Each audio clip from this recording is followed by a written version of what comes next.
Na live de hoje eu vou falar sobre a epidemiologia do ciclo vicioso da medicina, tá? Então vamos lá, o que significa mesmo ciclo vicioso, Sidney?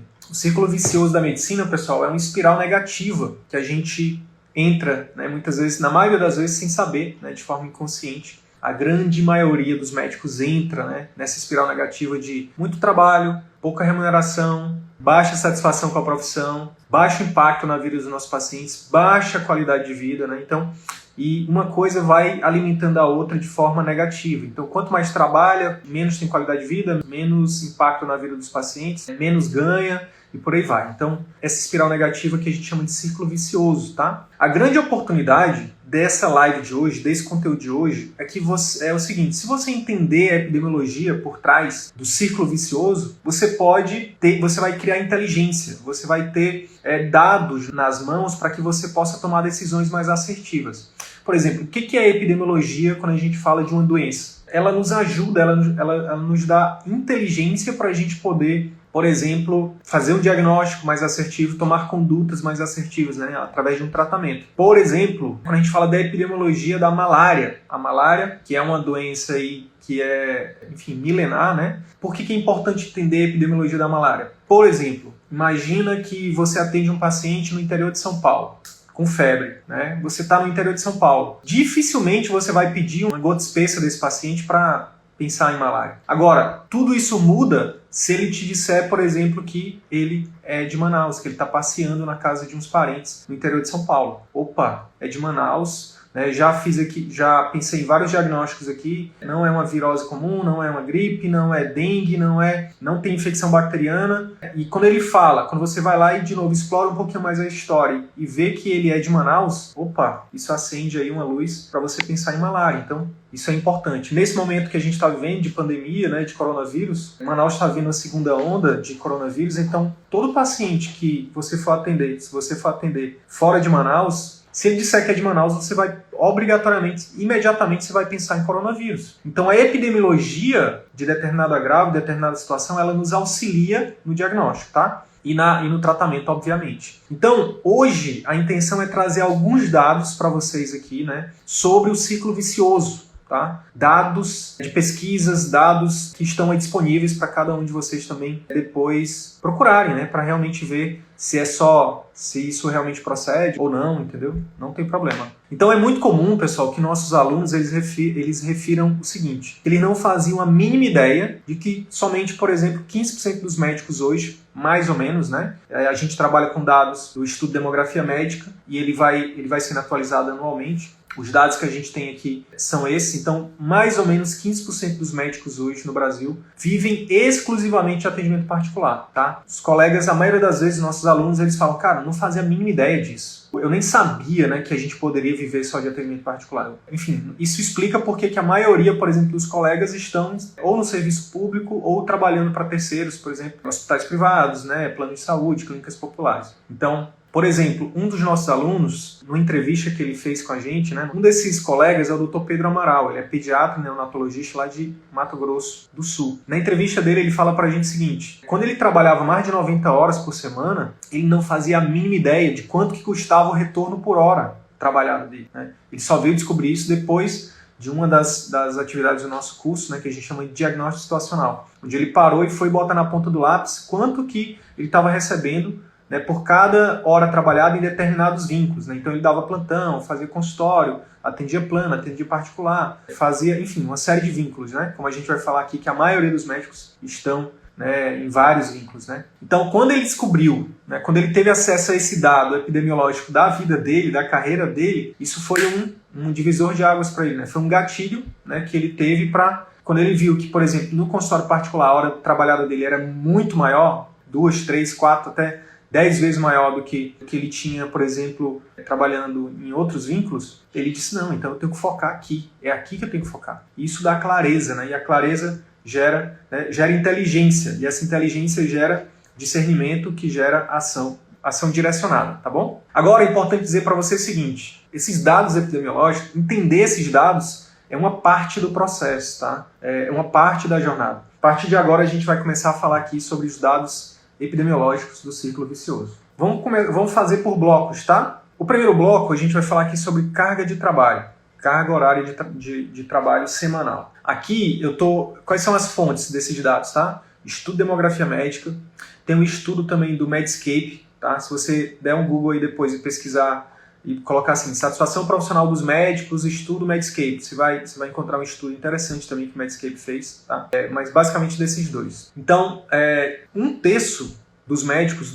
brasileiros trabalham mais de 60 horas por semana, tá? Sendo que 75% desses trabalham mais de 44 horas semanais, tá? Então, assim, isso não é nenhuma novidade para você, eu imagino, né? O que talvez não seja novidade para você é que isso é no círculo vicioso. Quando você trabalha, se você está no círculo vicioso, ou seja, se você está trabalhando muito e sua remuneração é baixa, acaba que isso, né, uma coisa desgasta a outra. Chega um momento que você está a qualidade do seu atendimento cai. A qualidade a sua saúde o seu corpo começa a reclamar. Então, a gente vai falar amanhã e depois sobre o círculo virtuoso da medicina, né? Onde você pode diminuir essa carga horária de trabalho sem perder rendimentos, né? Mantendo seus rendimentos, mantendo sua qualidade de vida, seu padrão de vida e até aumentando. Uma série de colegas nossos, né, alunos, têm feito isso, né? Então, é um dos grandes medos, né? Pô, se eu for para atendimento particular, eu vou perder a minha renda, eu vou diminuir minha renda. Não necessariamente, tá? Não necessariamente. Quando você consegue realmente fazer o seu consultório funcionar de forma efetiva, esse rendimento ele pode ser sim mantido, pode ser duplicado, triplicado, assim como tem acontecido com vários colegas, tá bom? Depois da carga horária, outro dado interessante é sobre remuneração. Alguns dados, né? Então, por exemplo, 66% dos médicos ganham menos de 16 mil reais. Para alguns pode ser muito, para alguns pode ser pouco. O fato é que 16 mil reais não é uma quantia ruim. Só que 16 mil, quando você está, por exemplo, trabalhando 60 horas por semana, né, que essa é a média geral, né? Então, trabalha 60 horas para ganhar 16 mil, por exemplo. Então, não é que seja ruim. O que a gente está aqui, que eu estou aqui para falar é que pode ser muito mais do que isso, tá? Pode ser muito mais do que isso, trabalhando até bem menos, tá? E isso é quando você entra no círculo virtuoso, quando você começa a sair do vicioso e começa a entrar no virtuoso, tá? Então, sendo que o que acontece? Desses 66%, na verdade, desses 66% não. No geral, de uma pesquisa, agora um outro dado também que a gente está trazendo aqui é de uma pesquisa interna nossa, da nossa base de colegas de médicos que nos acompanham, né? A gente tem uma lista de mais ou menos 15 mil médicos que nos acompanham, né? De e-mail, né? Tem os colegas no Instagram, né?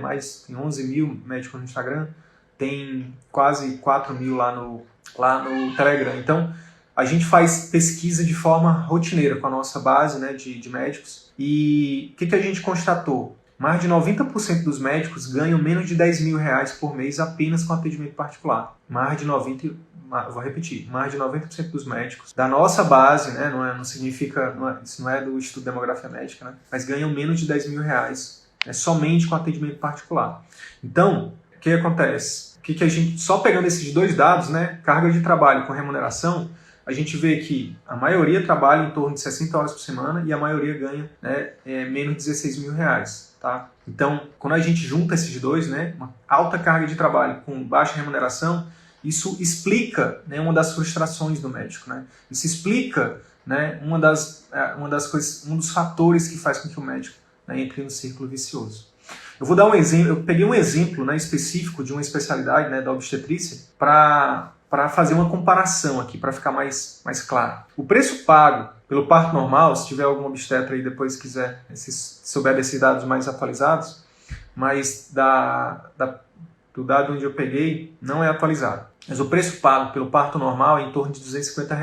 R$250 é pago para a equipe médica, nem sei se é só para o obstetra, mas enfim, R$250 para você fazer um parto. E por que a gente acha que isso é um absurdo, isso é triste, né? Isso é lamentável? Porque o parto, né, quando a gente para analisar, né, o que significa o parto, né? O parto é um momento extremamente importante, é um momento que requer uma extrema responsabilidade do médico, é um momento em que requer uma concentração muito grande, né? Principalmente falando de parto normal, às vezes o médico ali ele vai ter que dedicar ali várias horas, né? A média de tempo de um trabalho de parto são, sei lá, 9, 12 horas, né, de trabalho de parto, em que o médico tem que estar ali dando assistência para essa gestante. É o momento mais importante de qualquer família, né? Toda família, né? Toda família que tem ali o sonho de ser pai, que tem o sonho de ser mãe. Então, assim, é uma remuneração muito baixa que se paga para o médico, né? Nesse caso. Então, esse é só um dos exemplos. Então, aí o que acontece? O médico acaba, com o tempo, ele vai se frustrando, ele vai se, né? Acaba que pode entrar, não estou aqui justificando os colegas que muitas vezes são negligentes, outra coisa não, mas eu estou aqui sendo empático com os colegas que se frustram com isso. Poxa, eu estou aqui me dedicando, deixei minha família, estudei tanto tempo, tenho uma boa formação, né, eu tenho uma responsabilidade gigante com essa família, com esse ser que está chegando, com essa gestante, vou receber só isso? Então, assim, para esses colegas, o que eu diria? Eu diria o seguinte: se você se identifica com isso, se você está em algum vínculo que não te valoriza nesse ponto, você tem que fazer um planejamento para sair o mais rápido disso. Aqui em Manaus, o valor médio, né, que se cobra de um parto, né, para fazer assistência ao parto, é em torno de... Varia, né, na verdade, de profissional a profissional, mas a gente fez uma pesquisa aqui, mas varia de 5 a 10 mil reais. Então, assim, 5 mil reais, de novo, para alguns pode ser muito, para alguns pode ser pouco, mas, assim, eu pagaria com muita tranquilidade, né? Eu pagaria, por quê? Porque é a vida da minha esposa, a vida da minha filha, né? Então, e o médico que está sendo bem remunerado, a gente entende, né? A gente entende que esse profissional ele vai se esforçar mais, ele vai dar uma atenção maior. Então, nenhum profissional, na verdade, deveria trabalhar por menos do que merece. Ninguém. Não estou aqui colocando o médico como uma profissão acima das outras, não. Toda profissão tem a sua importância, enfim, merece ser bem remunerada. Agora, o que acontece é o seguinte: a gente tem duas opções, né? A gente tem duas opções como médico. A gente fica reclamando, ou dentro dessa reclamação vai fazer panelaço, vai reclamar por as entidades de classe, esperar que alguém faça alguma coisa, ou a outra alternativa, que é o que a gente recomenda que você faça, é traçar uma estratégia de transição para você ir para o particular, entendeu? Então, é isso que a gente recomenda, tá? Outra coisa importantíssima, dentro ainda da questão remuneração, dentro da questão renda, essa eu acho que é da pesquisa do Medscape, esse dado. 40% dos médicos gastam mais do que ganham. 40% dos médicos gastam mais do que ganham. Isso é terrível. É terrível. Porque se você já está trabalhando muito, você já está se matando, e você acaba gastando mais a quantia que você ganha, ou mais do que isso, é triste, né? Então, um outro dado também é que 80% esse também é do Medscape, 80% dos médicos sente que ganha menos do que seu trabalho vale. Sente que ganha menos que seu trabalho vale. Então, isso acaba refletindo na qualidade do atendimento, né? Isso acaba refletindo na qualidade do atendimento. Os colegas acabam, de uma forma ou de outra, isso influencia na qualidade do atendimento, isso influencia na satisfação com a profissão. Outro dado agora, número de vínculos. A maioria tem mais de 3 vínculos. Quando eu falo a maioria, é a maioria mesmo, assim, 60% para cima. O que acontece? Quando você trabalha em vários locais, quando você faz muitas coisas, né, ao mesmo tempo, o que vai acontecer? Você acaba não fazendo nada bem feito. É impossível cantar e assoviar, já diria o ditado popular, né? Outro dado aqui importante, sobre qualidade de vida. Os dados sobre qualidade de vida mostram que a expectativa de vida do médico é muito menor do que a população geral. Em especial, as mulheres médicas, elas vivem até 20 anos a menos do que a população geral.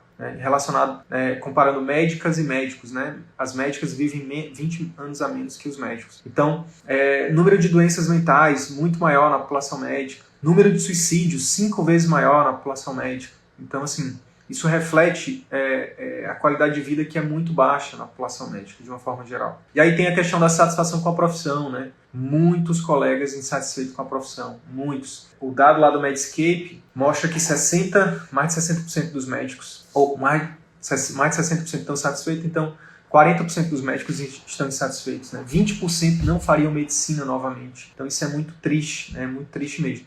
Então isso aqui é um breve retrato da epidemiologia do médico no Brasil. Trabalham muito, ganham menos do que merece, gastam mais do que muitos, né? 40% gastam mais do que ganham, 80% está insatisfeito com a remuneração. A maioria tem mais de 3 vínculos, alguns têm mais de 5 vínculos, né?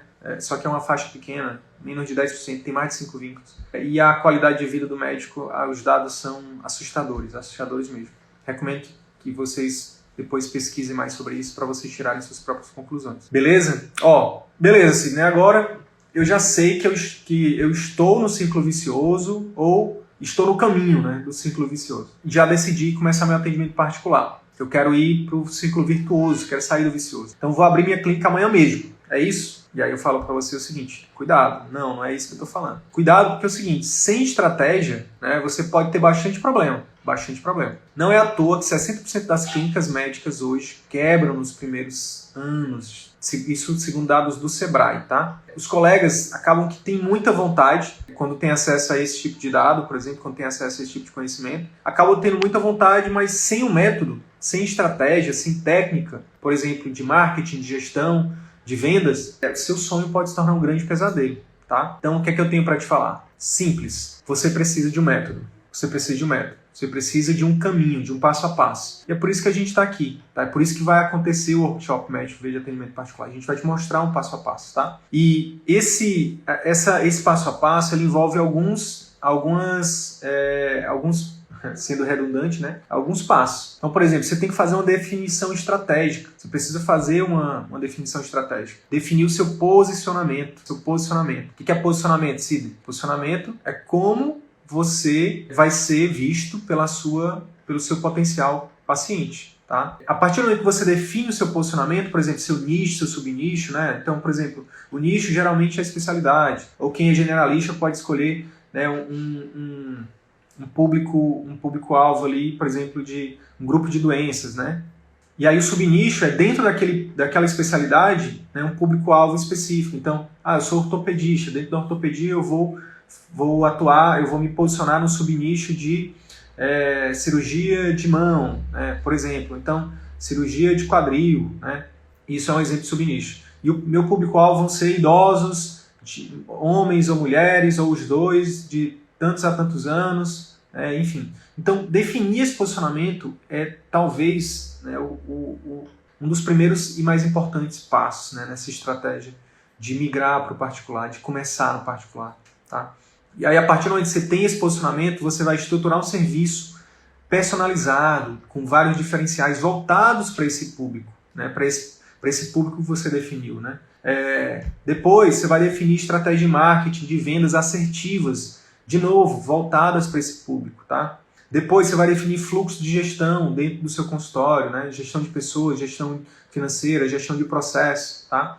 E depois disso, você vai, o quê? Melhoria contínua. Você vai fazer uma melhoria contínua, tá? Melhorar cada um desses passos. Então, meu posicionamento não está funcionando, deixa eu ver o que eu mudo.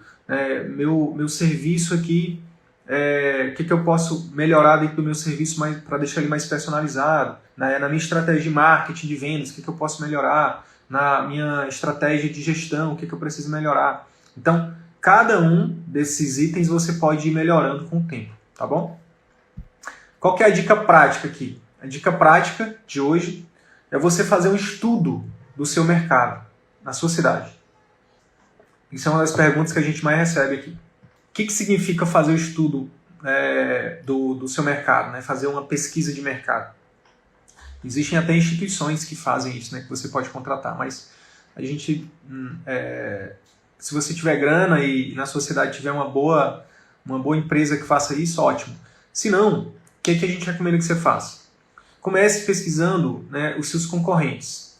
Quais são os diferenciais que eles têm? Né? Então, dentro da sua especialidade, dentro do seu posicionamento, quais são os seus concorrentes? Isso é uma coisa. Quais são os diferenciais? O que eles oferecem de diferenciais lá na clínica deles, no consultório deles? Né? Quais os preços que eles estão cobrando? Tá? Qual a presença digital deles? Qual é a frequência que eles postam conteúdos no Instagram, no Facebook, no YouTube?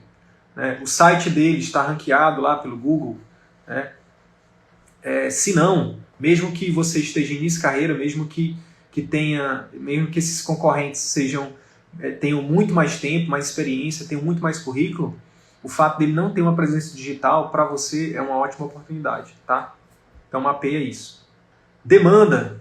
O que seu público deseja ou precisa? Né? O que seu público deseja ou precisa? Isso aqui é fundamental, né? Então, como é que você descobre isso? Descobre isso perguntando. Você pode perguntar para os seus pacientes dentro do seu consultório, você pode fazer pesquisa com a sua lista de transmissão no WhatsApp, você pode fazer uma pesquisa com a sua lista de clientes, né, através do e-mail. Você pode fazer isso através das suas redes sociais, né, caixinha de perguntas no Instagram. E com o tempo você vai criando uma inteligência sobre o seu público muito grande, né? Que mais? Você pode ir em sites oficiais, né, pesquisar o poder aquisitivo, né, das pessoas dentro da sua cidade. Né? Você pode pesquisar a prevalência daquele grupo de doenças que você está definindo como subnicho, por exemplo. Um exemplo prático disso é o seguinte: muita gente acha que não vou abrir consultório aqui, sou do interior e não vai ter, as pessoas não vão ter dinheiro, não vai ter público para o meu consultório. E é fundamental que você faça essa pergunta, né? Será que vai ter público? Será que eu vou conseguir ter demanda? Então, uma das formas de você descobrir isso, né, essa resposta, é você pesquisar, né, IBGE, né, os sites por exemplo, em relação à prevalência de doenças, né, enfim, DataSUS aí da vida, enfim, pesquisar. E aí você, por exemplo, tem um colega nosso que é do interior de Minas, e ele, cirurgião vascular, e ele trabalha, o nicho dele dentro da cirurgia vascular é varizes, né, subnicho. O que acontece? Ele está muito bem obrigado, mesmo numa cidade pequena. Ele tem um fluxo interessante dentro do consultório particular dele. E uma das coisas que a gente, né, numa das conversas que a gente teve com ele, a gente foi procurar, né, a prevalência de doenças, né, de varizes na população e cruzou com os dados da cidade dele. Então, aí eu não vou lembrar aqui agora exatamente qual que era a prevalência, mas vamos pegar um dado hipotético aqui, tá? Um dado geral, só para exemplificar. Vamos supor que a prevalência de varizes na população feminina, por exemplo, de mulheres acima de 40 anos, seja de, sei lá, 30%. Tá? 30%. 30%. Aí vamos ver quantas mulheres tem na cidade dele, acima dessa idade, né?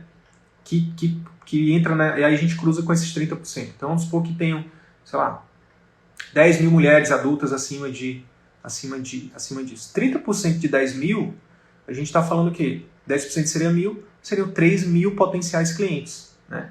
E obviamente uma cidade, assim, a cidade dele é uma cidade bem maior do que isso, tem muito mais do que 10 mil mulheres.